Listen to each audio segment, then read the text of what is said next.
जय हिंद दोस्तों।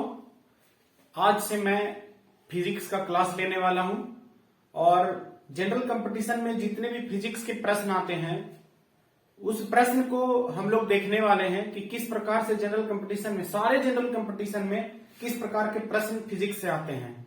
और मैं प्रश्न के माध्यम से सारे फिजिक्स के चैप्टर को कंप्लीट करवाऊंगा। ठीक है, तो आप लोग सिर्फ बने रहें, फिजिक्स आपका पूरा कंप्लीट हो जाएगा और आप क्वेश्चन के माध्यम से आप अपने आप को भी जांच पाएंगे कि आप कितना फिजिक्स के प्रश्न को सॉल्व कर सकते हैं। ठीक है, और क्षमा चाहता हूं दोस्त, क्योंकि इतने दिन से वीडियो नहीं बनाने का एक वजह यह था कि मेरा मोबाइल का डिस्प्ले टूट गया था, इसके कारण मैं नहीं बना पा रहा था। और अब मैं अपने मोबाइल को रिकवर कर लिया हूं, डिस्प्ले बनवा लिया हूं, तो मैं आज से फिजिक्स का क्लास स्टार्ट करने वाला हूं। ठीक है, तो अब आप अपना बोर्ड पे देखें कि एक बोर्ड पे प्रश्न आपके मूव कर रहा होगा। तो पहला प्रश्न है कि कार्य का मात्रक क्या होता है। ठीक है, what is the SI unit of work, work का एसआई यूनिट क्या होता है। तो इसका पहला ऑप्शन जो ए है वो जूल है, इसका आंसर ही जूल होगा। और आप लोग आसानी से इसका आंसर भी दे दिए होंगे कि इसका आंसर क्या होगा दोस्त, तो जूल होगा। ठीक है, दूसरा ऑप्शन इसका देखिए, इसका आंसर हो गया कितना, क्या हो गया, वर्क का एसआई यूनिट जो होता है, वर्क का कार्य का जो एसआई यूनिट होता है वो कितना होता है, तो एसआई यूनिट क्या होता है, जूल होता है। इसका आंसर तो ये हो गया। लेकिन दूसरा ऑप्शन में न्यूटन है, दूसरा ऑप्शन में क्या है दोस्त, तो न्यूटन है। दूसरा ऑप्शन जो इसका है वो क्या लिखा हुआ है, न्यूटन है। न्यूटन किसका एसआई मात्रक है, तो न्यूटन जो एसआई मात्रक है वो बल का एसआई मात्रक है। बल का एसआई मात्रक क्या है, तो न्यूटन है। फोर्स का एसआई यूनिट न्यूटन होता है। ठीक है, तीसरा ऑप्शन जो है वो वाट है। तीसरा ऑप्शन क्या है, तो तीसरा ऑप्शन आपके स्क्रीन पे दिख रहा होगा कि वाट है। तो वाट किसका एसआई यूनिट होता है दोस्त, तो वाट पावर का एसआई यूनिट होता है। पावर मतलब शक्ति, तो शक्ति का एसआई यूनिट क्या होता है, तो वाट होता है। और चौथा ऑप्शन डाइन है। चौथा ऑप्शन क्या है दोस्त, डाइन है। जो डाइन है वो किसका एसआई यूनिट होता है, तो ये एसआई यूनिट होता है बल का ही, बट ये सीजीएस यूनिट होता है। सीजीएस यूनिट, सीजीएस यूनिट को बोलते हैं सेंटीमीटर ग्राम प्रति सेकेंड। ठीक है, इस बल का सीजीएस यूनिट होता है डाइन। और एक न्यूटन बराबर कितना डाइन होता है दोस्त, तो एक न्यूटन बराबर 10 टू द पावर 5 डाइन होता है। 10 टू द पावर 5 डाइन होता है। एक न्यूटन बराबर 10 टू द पावर 5 डाइन होता है। इस प्रकार इस प्रश्न वर्क का आंसर क्या हो जाएगा, तो जूल हो जाएगा। वर्क का एसआई यूनिट क्या हो जाएगा दोस्त, जूल हो जाएगा। दूसरा प्रश्न अब हम लोग देखते हैं, तो आपके बोर्ड पे दूसरा प्रश्न प्ले हो रहा होगा। दूसरा प्रश्न है प्रकाश वर्ष इकाई है। तो प्रकाश वर्ष किसका इकाई है, तो प्रकाश वर्ष किसका इकाई है, तो पहला ऑप्शन है ए, और यही इसका आंसर हो जाएगा ए, क्योंकि प्रकाश वर्ष दूरी का इकाई है। प्रकाश वर्ष किसका इकाई है दोस्त, तो दूरी का इकाई है। दूरी का इकाई है, दूरी का इकाई है। ठीक है, प्रकाश वर्ष किसका यूनिट है, तो दूरी का, यही आंसर हो जाएगा। ठीक है, प्रकाश वर्ष दूरी का इकाई है। ठीक, अच्छा, प्रकाश वर्ष तो होता ही है इसका ऐसा यूनिट, और एक यूनिट होता है इसका जिसको मेजर किया जाता है, दूरी का इकाई एक और होता है, तो क्या होता है, पारसेक होता है। पारसेक, इस पारसेक से भी दूरी को मेजर किया जाता है। एक्चुअली में दूरी का इकाई जो प्रकाश वर्ष है वो बहुत लंबी दूरी को मेजर किया जाता है। जैसे आप समझ सकते हैं कि जो सन है, सन का लाइट सन से अर्थ तक आने में 8 मिनट 20 सेकेंड लेता है। 8 मिनट 20 सेकेंड समय लेता है। सन का लाइट सन से आने में पृथ्वी तक कितना समय लेता है, 8 मिनट 20 सेकेंड, या किसी किसी बुक में 8 मिनट 16 सेकेंड भी होता है। ठीक है, आप दोनों ही याद रखें, 8 मिनट 16 सेकेंड का समय लगता है। तो ये जो दूरी है ना, ये प्रकाश वर्ष में मेजर किया जाता है। और जितने भी खगोलीय पिंड की जो दूरी होती है, जैसे अर्थ से अगर हम मेजर करना चाहें बृहस्पति ग्रह का, तो हम इस पारसेक से यूनिट, इसका दूरी का जो उतनी लंबी दूरी जो होगी उसको पारसेक से या प्रकाश वर्ष से मेजर कर सकते हैं। ठीक है दोस्त, ठीक है। और दूसरा ऑप्शन इसका देख लेते हैं। दूसरा ऑप्शन समय है। तो आप ही लोग बताएं कि समय का एसआई यूनिट क्या होता है। आप अच्छे से जानते हैं कि समय का एसआई यूनिट क्या होता है, तो सेकेंड होता है। बहुत सारे लड़कों को ये बात पता होगा कि समय का एसआई यूनिट क्या होता है, सेकेंड होता है। तीसरा ऑप्शन हम लोग देखते हैं। तीसरा ऑप्शन है प्रकाश की तीव्रता। तीसरा ऑप्शन है प्रकाश की तीव्रता। कोई बताइएगा कि प्रकाश की तीव्रता का एसआई यूनिट क्या होता है। तो प्रकाश की तीव्रता का एसआई मात्रक जो होता है वो क्या होता है, प्रकाश का एसआई मात्रक या यूनिट होता है वो क्या होता है, कैंडेला होता है। कैंडेला, ठीक है। प्रकाश का जो एसआई मात्रक होता है दोस्त वो कैंडेला होता है। और डी ऑप्शन जो है, इसका डी ऑप्शन क्या है, चुंबकीय क्षेत्र, मतलब मैग्नेटिक फील्ड। ठीक है, मैग्नेटिक फील्ड का एसआई यूनिट क्या होता है, मैग्नेटिक फील्ड का एसआई यूनिट जो होता है वो वेबर होता है दोस्त। क्या होता है, वेबर होता है, वेबर। ठीक है, इस प्रकार ये चारों ऑप्शन हम लोग देख लिए। और प्रकाश वर्ष का इकाई जो इसका आंसर होगा वो क्या होगा दोस्त, तो दूरी का इकाई है। ठीक है, और दूरी का इकाई एक और होता है जो पारसेक होता है। ठीक है, अब आपके स्क्रीन पे तीसरा प्रश्न दिख रहा होगा, तो तीसरा प्रश्न देखिए आप लोग। ठीक है, तीसरा प्रश्न है कि एम्पियर मात्रक है। एम्पियर किसका मात्रक होता है, एम्पियर किसका मात्रक होता है। तीसरा जो क्वेश्चन है वो एम्पियर किसका मात्रक है। पहला ऑप्शन को हम लोग देखते हैं। जो पहला ऑप्शन है वो प्रकाश की तीव्रता। अभी मैंने जस्ट बताया कि प्रकाश की तीव्रता का एक जो एसआई मात्रक होता है, प्रकाश की तीव्रता का जो एसआई मात्रक होता है, प्रकाश की तीव्रता का जो एसआई मात्रक होता है दोस्त वो क्या होता है, तो वो होता है कैंडेला। इसका आंसर हो जाएगा कैंडेला। प्रकाश की तीव्रता का एसआई मात्रक क्या होगा, कैंडेला। ठीक है, दूसरा ऑप्शन जो बी नंबर का ऑप्शन है वो है आवेश, विद्युत आवेश, मतलब इलेक्ट्रिक चार्ज। इलेक्ट्रिक चार्ज, तो इलेक्ट्रिक चार्ज का एसआई यूनिट क्या होता है दोस्त, इलेक्ट्रिक चार्ज का एसआई यूनिट होता है क्या, तो इलेक्ट्रिक चार्ज का एसआई यूनिट होता है कूलम्ब। बहुत सारे दोस्त ये सोच रहे होंगे कि कूलम्ब जो है, कूलम्ब, ये हिंदी में इसको क्या बोलेंगे, तो चार्ज का एसआई मात्रक कूलम्ब होता है। कूलम्ब को कूलम्ब से ही डिनोट किया जाता है, सी से। ठीक है, तो इलेक्ट्रिक चार्ज का एसआई मात्रक क्या होता है दोस्त, कूलम्ब होता है। ठीक, तीसरा ऑप्शन हम लोग देखते हैं। तो तीसरा ऑप्शन है विद्युत धारा का। जी हाँ दोस्त, एम्पियर जो है वो विद्युत धारा का एसआई यूनिट है। एम्पियर जो है वो विद्युत धारा का एसआई यूनिट है। तो इसका आंसर हो जाएगा सी, विद्युत धारा का एसआई यूनिट क्या होता है, एम्पियर होता है। चौथा ऑप्शन देखते हैं। चौथा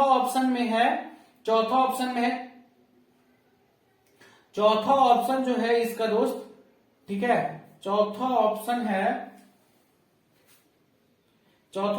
चुंबकीय क्षेत्र। तो डी ऑप्शन जो है चुंबकीय क्षेत्र, इसका यूनिट क्या होता है, वेबर होता है। चुंबकीय क्षेत्र का मैग्नेटिक फील्ड का एसआई यूनिट क्या होता है दोस्त, तो मैग्नेटिक फील्ड का एसआई यूनिट वेबर होता है, वेबर। ठीक है, नेक्स्ट क्वेश्चन हम लोग देखते हैं। निम्नलिखित में से समय का मात्रक नहीं है। समय का मात्रक नहीं है। आप लोग ऑप्शन देखें और इस प्रश्न का आंसर दें कि समय का मात्रक नहीं है। ठीक है, तो देखिए पहला ऑप्शन है अधिवर्ष। ए में जो ऑप्शन है वो क्या है, अधिवर्ष। आप लोग जानते हैं कि अधिवर्ष किसको बोलते हैं, तो अधिवर्ष 6 मंथ को कहते हैं। और 6 मंथ जो होता है वो क्या है, एक समय का यूनिट ही कहलाएगा। ठीक है, दूसरा ऑप्शन है चंद्रमाह। दूसरा ऑप्शन है चंद्रमाह। तो चंद्रमाह जो है वो 15 दिनों के अंतर को कहते हैं चंद्रमाह। 15 दिन को कहते हैं चंद्रमाह। तो ये भी एक समय का यूनिट हो सकता है, मतलब यूनिट है। ठीक है, और तीसरा ऑप्शन है प्रकाश वर्ष। तीसरा ऑप्शन है प्रकाश वर्ष। प्रकाश वर्ष, आप लोग जान रहे हैं कि प्रकाश वर्ष किसका यूनिट होता है। अभी पहला जो क्वेश्चन था यही क्वेश्चन था कि प्रकाश वर्ष किसका यूनिट होता है, तो दूरी का। तो आंसर यही हो जाएगा दोस्त, क्योंकि प्रश्न पूछा कि समय का मात्रक कौन नहीं है। ठीक है, तो ऑप्शन सी नंबर ही हो जाएगा, क्योंकि प्रकाश वर्ष किसका ऐसा यूनिट है, तो दूरी का ऐसा यूनिट है। दूरी का ऐसा यूनिट क्या होता है, प्रकाश वर्ष। ठीक है, दूरी को मेजर किया जाता है, प्रकाश, लंबी दूरी को मेजर किया जाता है प्रकाश वर्ष में। अब हम लोग नेक्स्ट क्वेश्चन को देखते हैं। तो नेक्स्ट क्वेश्चन है 5वां नंबर। क्वेश्चन नंबर 5 जो है वो पारसेक इकाई है। तो अभी तुरंत मैंने आपको बताया था कि पारसेक किसका यूनिट होता है। तो पारसेक जो यूनिट है, पारसेक किसका यूनिट है? तो पारसेक यूनिट होता है किसका? दूरी का। दोस्त क्या होता है? दूरी का एसआई मात्रक यूनिट जो होता है दूरी का, वो क्या होता है? पारसेक होता है। और अभी समय का यूनिट बता दिए, सेकेंड होता है। और प्रकाश की चमक का, तो ये ज्योति फ्लक्स हो गया, इसका होता है ज्योति फ्लक्स का ल्यूमेन होता है, ठीक है। और चुंबकीय बल का बाद में देखते हैं, ठीक है।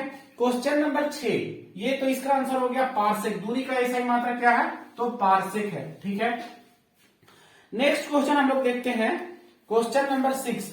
देखिए डेसिबल, जो देखिएगा बोर्ड पे दिख रहा होगा, डेसिबल ध्वनि की प्रबलता की इकाई है। जी हाँ दोस्त, ए ऑप्शन, जो ऑप्शन ए है वो ध्वनि की प्रबलता, ठीक एकदम सही है। जो डेसिबल है, डेसिबल वो किसका यूनिट है? तो डेसिबल साउंड का यूनिट है, साउंड का यूनिट होता है डेसिबल, साउंड का यूनिट डेसिबल होता है। पहला ऑप्शन एकदम सही है। दूसरा अश्व शक्ति, हॉर्स पावर, अश्व शक्ति जो है वो किसका यूनिट है? तो शक्ति का इकाई है, एकदम सही है, ये भी सही है दोस्त। शक्ति का यूनिट क्या होता है? तो अश्व शक्ति होता है, ठीक है। तीसरा ऑप्शन है समुद्री मील, समुद्री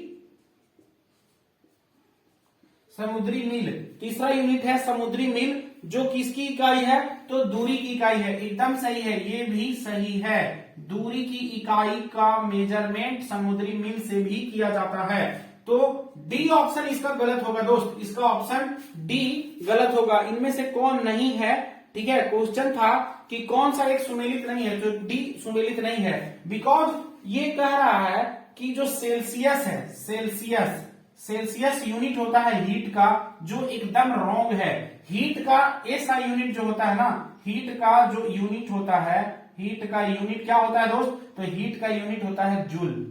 आप लोग समझ रहे होंगे, हीट का यूनिट होता है जूल, ठीक है। वर्क का, हीट का, एनर्जी का, सभी का यूनिट क्या होता है? जूल होता है। तो इस प्रकार आंसर डी गलत हो जाएगा, इसका आंसर डी हो जाएगा, इसका आंसर डी हो जाएगा, ठीक है। जो इन तीनों में मिला हुआ नहीं है तो वो आंसर डी हो जाएगा, जो कि गलत है। इसमें यही क्वेश्चन बोला था कौन सुमेलित नहीं है, तो डी सुमेलित नहीं है, क्योंकि हीट का जो यूनिट होता है वो जूल होता है, और यहाँ पे दे दिया है सेल्सियस। इस प्रकार ये क्वेश्चन का आंसर हो जाएगा डी। नेक्स्ट क्वेश्चन देखिए, ल्यूमेन किसका मात्रक है? अगला क्वेश्चन देखिए, तो ल्यूमेन किसका मात्रक है? तो देखते हैं पहला ऑप्शन में ए है। ए में क्या है? तो ए ऑप्शन में ज्योति तीव्रता है। तो देखिए ज्योति तीव्रता का अभी मैंने बताया था कि ज्योति तीव्रता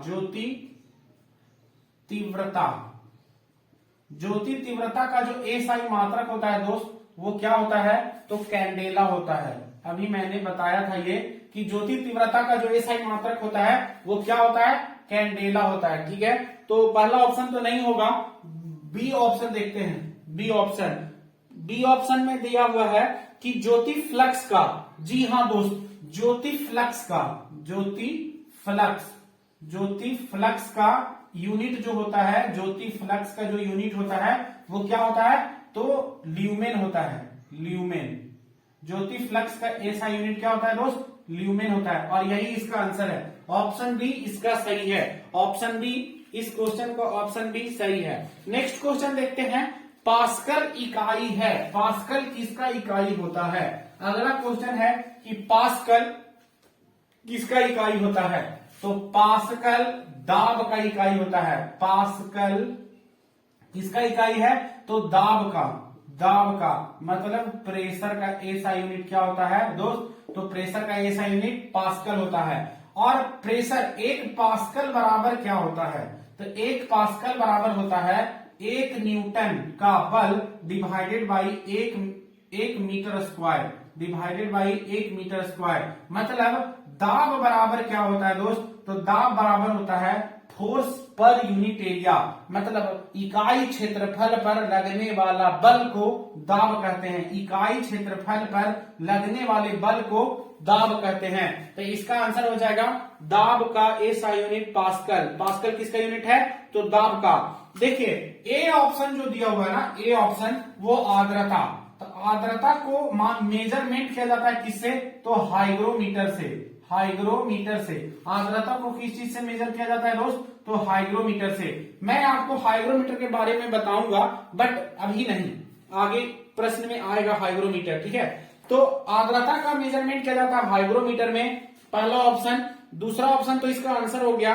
और वर्षा, इसके बारे में भी बताऊंगा। और तापमान, तापमान का टेम्परेचर का जो ऐसा यूनिट होता है, जो डी ऑप्शन है, डी ऑप्शन टेम्परेचर। टेम्परेचर का जो ऐसा यूनिट होता है वो केल्विन होता है दोस्त। टेम्परेचर का ऐसा यूनिट क्या होता है? तो केल्विन होता है। टेम्परेचर का ऐसा यूनिट क्या होता है? केल्विन होता है। नेक्स्ट क्वेश्चन आप लोग देखें कि कैंडेला किसका मात्रक है, ठीक है। तो अभी तुरंत तो हम लोग किए थे ना, ये क्वेश्चन तुरंत हो गया था कि कैंडेला किसका मात्रक है। तो कैंडेला ज्योति तीव्रता का मात्रक कैंडेला होता है, ज्योति तीव्रता का। तो इसका आंसर हो जाएगा ज्योति तीव्रता। नौमा का आंसर हो जाएगा डी, ठीक है, ज्योति कैंडेला। कैंडेला किसका मात्रक है? तो ज्योति तीव्रता का। नौमा का आंसर हो जाएगा D, option number D. Next question चलते हैं, क्वेश्चन नंबर 10 पे। यंग प्रत्यास्था गुणांक का एसआई मात्रक क्या होता है? देखिए बोर्ड पे क्वेश्चन दिख रहा होगा कि यंग प्रत्यास्था गुणांक का एसआई मात्रक क्या होता है। दोस्त पहले यंग प्रत्यास्थांक का गुणांक होता क्या है? तो आप देखिए यंग प्रत्यास्था गुणांक क्या होता है। यंग प्रत्यास्था गुणांक क्या होता है? इसको ई से डिनोट किया जाता है, ठीक है, ई से। इसको इलास्टिसिटी भी बोलते हैं प्रत्यास्था को, ठीक है। और ये क्या होता है? तो ये होता है, क्या होता है? Stress by strain, stress by strain, ठीक है, स्ट्रेस बाई स्ट्रेन। और इसको स्ट्रेस को बोलते हैं तनाव, क्या बोलते हैं? प्रतिबल। स्ट्रेस को हिंदी में बोलते हैं प्रतिबल। प्रतिबल बटा, इसी को बोलते हैं हिंदी में प्रतिबल। प्रतिबल बटा विकृति। स्ट्रेन मतलब होता है विकृति, विकृति, ठीक है। और विकृति जो है इसका ऐसा यूनिट कैसे हम लोग निकाल रहे हैं? तो देखिए प्रतिबल बटा विकृति, दैट मीन्स देखिए प्रतिबल, प्रतिबल मतलब फोर्स और बटा एरिया, इसका भी हो जाएगा। तो इसको हम लोग क्या कहेंगे? न्यूटन प्रति मीटर स्क्वायर। बिकॉज फोर्स का ऐसा यूनिट न्यूटन होता है और एरिया का ऐसा यूनिट मीटर स्क्वायर होता है। तो देखिए इसका ऑप्शन कितना नंबर में हो जाएगा? तो 11 नंबर। क्वेश्चन नंबर कितना था? यहाँ पास था 10 नंबर, ठीक है। तो ये ऑप्शन सी, इसका ऑप्शन सी सही हो जाएगा, न्यूटन प्रति मीटर स्क्वायर। न्यूटन प्रति मीटर स्क्वायर, न्यूटन प्रति metre square, option number C answer हो जाएगा दोस्त। इसका आंसर क्या हो जाएगा? ऑप्शन सी, न्यूटन प्रति मीटर स्क्वायर। आप ये लिख सकते हैं कि यंग प्रत्यास्था गुणांक बराबर क्या होता है? तो ई से डिनोट किया जाता है और ये होता है स्ट्रेस बाय स्ट्रेन, मतलब प्रतिबल बटा विकृति इक्वल्स टू क्या हो जाएगा? तो प्रतिबल को हम लोग एफ कहते हैं और विकृति को ए से डिनोट करते हैं, तो F by A, that means force का ऐसा यूनिट न्यूटन होता है और एरिया का ऐसा यूनिट मीटर स्क्वायर होता है। तो न्यूटन प्रति मीटर स्क्वायर इसका आंसर हो जाएगा। नेक्स्ट क्वेश्चन अब हम लोग देखते हैं 11 क्वेश्चन। निम्नलिखित युग्मों में से किन भौतिक राशियों में समान विमीय सूत्र नहीं होता है? मतलब सेम डायमेंशनल यूनिट नहीं होता है दोस्त। सेम डायमेंशनल यूनिट किसका नहीं होता है, ठीक है। तो जो ए ऑप्शन है ना, ए ऑप्शन, पहला ऑप्शन में है बल, बल एवं दाब, बल एवं दाब, ठीक है, बल एवं दाब। तो इसी का जो डायमेंशनल यूनिट होगा दोस्त ये अलग होगा, क्योंकि बल बराबर जो होता है m इंटू ए होता है और दाब बराबर जो होता है, मतलब प्रेशर बराबर जो होता है वो क्या होता है? 1/a होता है। ठीक, आप इस बात को समझ पा रहे हैं? तो ये यही इसका आंसर होगा, बिकॉज ये क्वेश्चन क्या कह रहा है कि डायमेंशनल यूनिट सेम नहीं है। मतलब समान विमीय सूत्र निम्न में से किसका नहीं है? तो पहला ही ऑप्शन इसका आंसर होगा, बल और दाब का। बिकॉज जो दूसरा ऑप्शन है, दूसरा ऑप्शन क्या है? तो दूसरा ऑप्शन कार्य और ऊर्जा है। जो कार्य होता है ना और ऊर्जा, दोनों एक ही चीज है, कार्य और ऊर्जा। और इसका जो डायमेंशनल यूनिट होगा, विमीय सूत्र होगा, वो दोनों एक ही होगा, जूल। ठीक है, दोनों एक ही होगा। तो बी ऑप्शन का मतलब बी ऑप्शन तो समान सूत्र होता है, इसलिए ये नहीं होगा। तीसरा ऑप्शन जो है, तीसरा ऑप्शन क्या है? आवेग और संवेग। बात को समझिए, आवेग बराबर होता है संवेग। ठीक है, आप इसको समझ पाइएगा जब हम इसको समझाएंगे कि आवेग क्या होता है और संवेग। खैर मैं बता देता हूं कि आवेग क्या होता है। तो आवेग जो होता है, आवेग क्या होता है? ठीक है, आवेग होता है कोई बड़ा बल अगर कम समय अंतराल के लिए लगे किसी ऑब्जेक्ट पे, कोई बड़ा बल कम समय के लिए लगे, ठीक है, तो उसको हम लोग आवेग कहते हैं। मतलब आवेग बराबर आप कह सकते हैं बल गुना समय अंतराल, बल गुना समय अंतराल। आप इसको लिख सकते हैं। ठीक है, आप इसको नोट कर लें कि आवेग बराबर क्या होता है दोस्त? तो बल गुना समय अंतराल। लेकिन ये बल जो है ना वो कम समय के लिए लगा, ठीक है, कम समय के लिए, और ये बड़ा बल लगा, तो आवेग बराबर क्या हो जाएगा? बल गुना समय अंतराल। ठीक है, और संवेग बराबर क्या होता है? संवेग बराबर क्या होता है? ठीक, तो संवेग बराबर होता है mass into velocity, mass into velocity. मतलब द्रव्यमान गुना गति। ठीक है, द्रव्यमान गुना गति को ही संवेग बोलते हैं। और ये दोनों इक्वल होता है दोस्त, ये दोनों इक्वल होता है, इसलिए इसका जो विमीय सूत्र भी होगा ना वो इक्वल होगा। ठीक है, और अगला जो है D option, option number C हो गया। अब डी ऑप्शन जो बोल रहा है ना वो बोल रहा है भार और क्या है? भार के साथ क्या है? बल है। भार और बल, भार एवं बल, आप भार एवं बल ही है ना, भार एवं बल।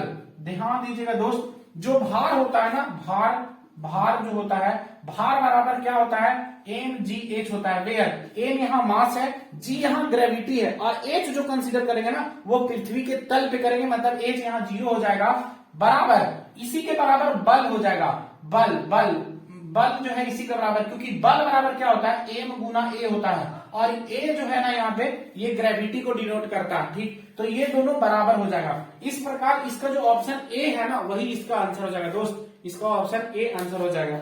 ठीक है, नेक्स्ट क्वेश्चन को आप देखिए। अगले क्वेश्चन पे हम लोग चलते हैं। ठीक है, तो नेक्स्ट क्वेश्चन जो है अदिश राशि से रिलेटेड है। ठीक है, अदिश राशि क्या होता है? तो जिसमें सिर्फ क्वांटिटी हो उसको हम लोग अदिश राशि कहते हैं। लेकिन आपको यहां पहचानना है कि पहला ऑप्शन जो है ए में है ऊर्जा ही एक अदिश राशि है। ये क्या है? तो एक अदिश राशि है। ऊर्जा एक स्केलर क्वांटिटी है, ऊर्जा एक स्केलर क्वांटिटी है दोस्त, स्केलर है। अब दूसरा ऑप्शन, पहला ऑप्शन हो गया ऊर्जा, यही इसका आंसर होगा, इस क्वेश्चन का आंसर ऊर्जा ही होगा। दूसरा ऑप्शन जो है वो बल आघूर्ण है। बल आघूर्ण आप समझ रहे हैं, टॉर्क को कहते हैं, टॉर्क। ठीक है, टॉर्क को कहते हैं बल आघूर्ण। तो बल आघूर्ण में दिशा होता है, जैसे आप दरवाजा जो खोलते हैं वो टॉर्क का एग्जाम्पल है। दरवाजा जो आप डोर जो खोलते हैं ना वो टॉर्क का एग्जाम्पल है। ठीक है, तो ये तो है सदिश राशि। संवेग भी एक सदिश राशि है दोस्त, वेक्टर क्वांटिटी है। संवेग जो है, संवेग मतलब मोमेंटम जो है वो एक सदिश राशि है, और ये भी एक सदिश राशि है। ठीक है, सदिश राशि है। ठीक, सदिश राशि किसको कहते हैं? तो जिसमें क्वांटिटी के साथ साथ उसमें डायरेक्शन भी हो। ठीक है, तो उसको एक सदिश राशि कहते हैं। ठीक है दोस्त, अगला चलते हैं, नेक्स्ट क्वेश्चन हम लोग चलते हैं। ठीक है, इसका आंसर हो जाएगा ऊर्जा एक अदिश राशि है, ऊर्जा एक अदिश राशि है। ठीक है, नेक्स्ट क्वेश्चन।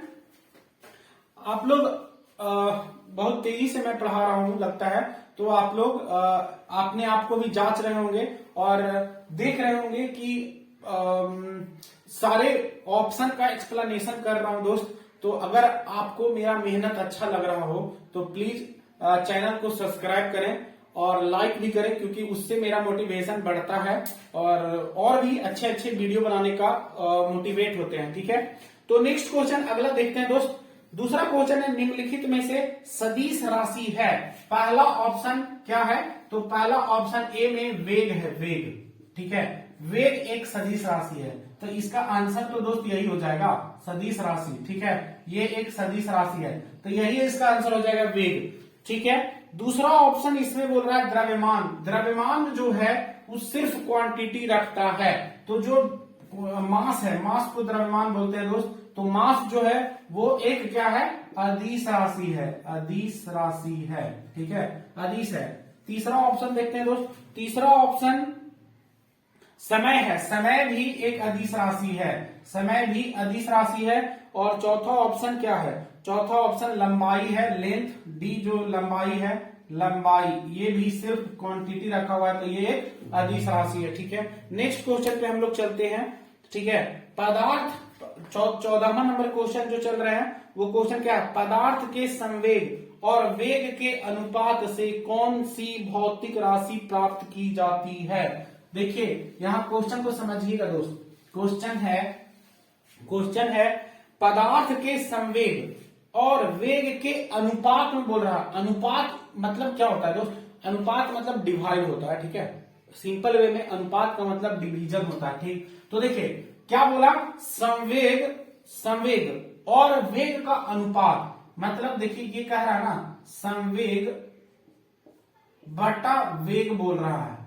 ठीक है, संवेग बटा वेग। तो आप जानते हैं कि संवेग बराबर फॉर्मूला क्या होता है? एम इंटू भी होता है। ठीक है, और वेग बराबर क्या होता है फॉर्मूला? वेग अगर संवेग बटा, जैसे संवेग बराबर एम इंटू भी, और वेग का वेग ही लिख देते हैं भी, तो यहां से भी और भी कट जाएगा, तो क्या मिल गया दोस्त? एम मिल गया। और एम यहाँ क्या है? तो एम यहाँ पे मास है, मतलब इसका आंसर कितना हो जाएगा दोस्त? तो इसका आंसर हो जाएगा C option, option number C इसका आंसर हो जाएगा दोस्त। इसका ऑप्शन नंबर सी आंसर हो जाएगा। ठीक है, आगे चलते हैं। क्वेश्चन नंबर 15, शून्य में स्वतंत्र रूप से गिरने वाली वस्तुओं का क्या होगा? ठीक है, आप अपने से प्रश्न का आंसर देने का कोशिश करें कि क्या होगा।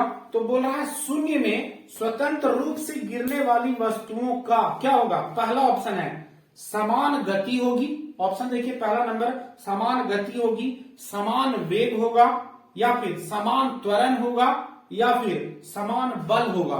तो आशा करते हैं कि आप लोग आंसर दे दिए होंगे। तो देखिए इसका जो ऑप्शन नंबर सी है ना, वो आंसर होगा। अब बोलिए कैसे? तो देखिए जब हम किसी भी ऑब्जेक्ट को फ्री फॉल छोड़ देंगे तो उस पे त्वरण समान होगा। अब बोलिए कैसे त्वरण समान होगा?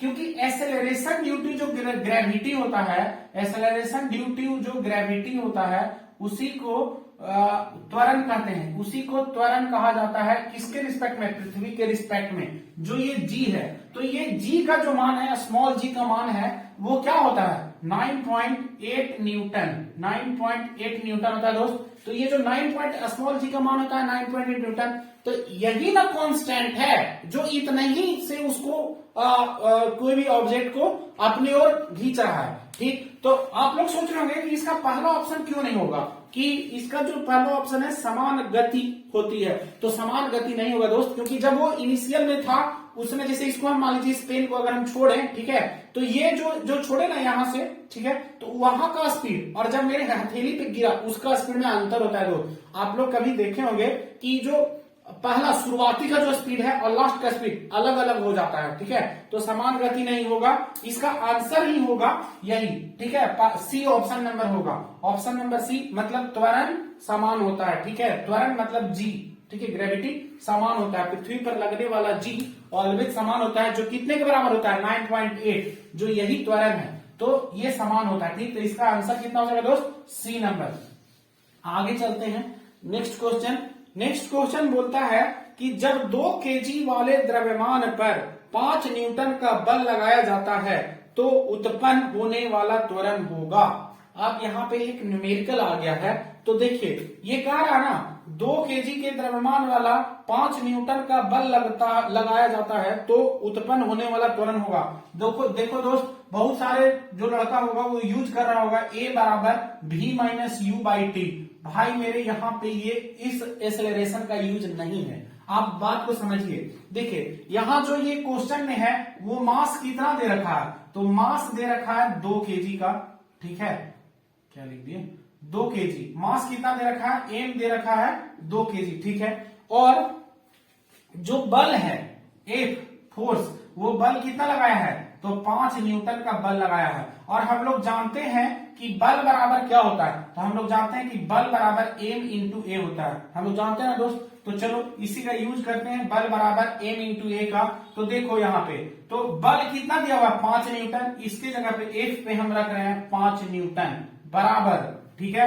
एम कितना दे रखा है 2 केजी, तो एम लिख दिया 2 केजी। और एक्सेलरेशन ए को ए रख देते हैं, ठीक है, ए को ए रख देते हैं। तो ए बराबर क्या हो जाएगा दोस्त, ए बराबर हो जाएगा 5/2, मतलब इसको जब कट करेंगे तो ये 2.5, ठीक। तो अब इसका प्रॉब्लम 2.5, तो देखिए और एक्सेलरेशन बराबर 2.5 आ गया। और आप अच्छे से जानते हैं कि एक्सेलरेशन का ऐसा यूनिट होता है मीटर प्रति सेकेंड स्क्वायर, मीटर प्रति सेकेंड स्क्वायर। इस प्रकार इसका जो ऑप्शन ए है, इसका ऑप्शन ए है वो सही हो जाएगा, ऑप्शन नंबर ए सही हो जाएगा दोस्त, इसका आंसर हो जाएगा ऑप्शन ए, ठीक है। अब नेक्स्ट क्वेश्चन चलते हैं, नेक्स्ट क्वेश्चन नंबर 17, ठीक है। तो नेक्स्ट क्वेश्चन आप लोग देखिए, क्वेश्चन जो 17 है वो बोलता है किसी भी अस्थिर या गतिशील वस्तु की स्थिति और दिशा में तब तक कोई परिवर्तन नहीं होता है जब तक उस पर कोई बाह्य बल सक्रिय न हो। आप ध्यान दीजिएगा ना, तो ये न्यूटन का फर्स्ट लॉ है, बस इसका आंसर हो गया। न्यूटन का गति विषयक का प्रथम नियम, मतलब ये पहला लॉ, आंसर ना ए हो जाएगा, इसका ऑप्शन नंबर ए जो है वही आंसर हो जाएगा दोस्त, इसका ऑप्शन ए आंसर हो जाएगा। क्योंकि देखिए न्यूटन का पहला गति का नियम यही कहता है कि ब्रह्मांड की जितनी भी वस्तुएं हैं, यानी ब्रह्मांड के जो भी ऑब्जेक्ट है, जो जिस अवस्था में रहना चाहता है, जो जिस अवस्था में रहता है वो उसी अवस्था में रहना चाहता है, यही है न्यूटन का पहला नियम, जब तक कि उस पर कोई बाह्य बल ना लगे। तो यही तो ये कह रहा है, किसी भी अस्थिर या गतिशील वस्तु की स्थिति और दिशा में तब तक कोई परिवर्तन नहीं होता जब तक उस पर कोई बाह्य बल काम न कर रहा हो, ठीक है। तो बाह्य बल काम, यानी आंसर ए ही हो जाएगा। न्यूटन का पहला गति का नियम यही कहता है, और न्यूटन के पहले गति के नियम को ही जड़त्व का नियम कहते हैं। मतलब गैलीलियो का जो जड़त्व का नियम दिया था ना, वह न्यूटन के पहले गति के नियम के को ही कहता है, ठीक है। और न्यूटन का जो दूसरा गति का नियम है वो बल का व्यंजक देता है। मतलब जो ये हम लोग लिखते हैं ना, एफ बराबर एम इंटू ए, ये यही देता है, ये दूसरा व्यंजक देता है। मतलब न्यूटन का सेकेंड लॉ, इसी को बोलेंगे कि न्यूटन्स सेकेंड लॉ है ये, न्यूटन सेकेंड लॉ यही है, एफ बराबर एम ए, एफ बराबर एम ए, न्यूटन का सेकेंड लॉ है दोस्त, ठीक है। न्यूटन का सेकेंड लॉ एफ बराबर एम ए व्यंजक देता है। और न्यूटन का थर्ड लॉ क्या है, the action and reaction are equal, ठीक है। मतलब क्रिया के बराबर ही विपरीत प्रतिक्रिया होता है, ठीक है। तो ये थर्ड लॉ है, और थर्ड लॉ को ही संवेग संरक्षण बल का नियम कहते हैं दोस्त। संवेग संरक्षण बल का जो सिद्धांत है वो थर्ड लॉ को ही कहते हैं। जिस प्रकार आप चलते हैं ना, तो जितना प्रेशर आप नीचे क्रिएट करते हैं उतना ही प्रेशर आप ऊपर में आप चल पाते हैं उस प्रेशर के कारण, ठीक है। तो जो फ्रिक्शनल फोर्स है वो भी थर्ड लॉ का एग्जांपल है, या बंदूक से चली हुई गोली, ये सब थर्ड लॉ का एग्जांपल है, ठीक है। तो इसका आंसर हो जाएगा ए, ठीक है, इसका आंसर हो जाएगा ए। नेक्स्ट क्वेश्चन हम लोग देखते हैं दोस्त। तो जो दूसरा नेक्स्ट क्वेश्चन 18 नंबर, रॉकेट खाली स्थान के सिद्धांत पर कार्य करता है। रॉकेट ब्लैंक्स खाली स्थान के सिद्धांत पर कार्य करता है, तो इसका आंसर हो जाएगा ऑप्शन नंबर डी, संवेग संरक्षण। इसका देखो, अगर ऑप्शन में यहाँ न्यूटन थर्ड लॉ भी होता ना तो वही आंसर होता, अगर इसके जगह पे न्यूटन थर्ड लॉ रहता तो वही आंसर होता। इसका आंसर हो जाएगा संवेग संरक्षण बल, संवेग संरक्षण, ठीक है, इसी के सिद्धांत पे चलता है। संवेग संरक्षण को ही न्यूटन का थर्ड नियम भी कहते हैं, ठीक है। तो नेक्स्ट क्वेश्चन आगे हम लोग चलते हैं, क्वेश्चन नंबर 19, ठीक है।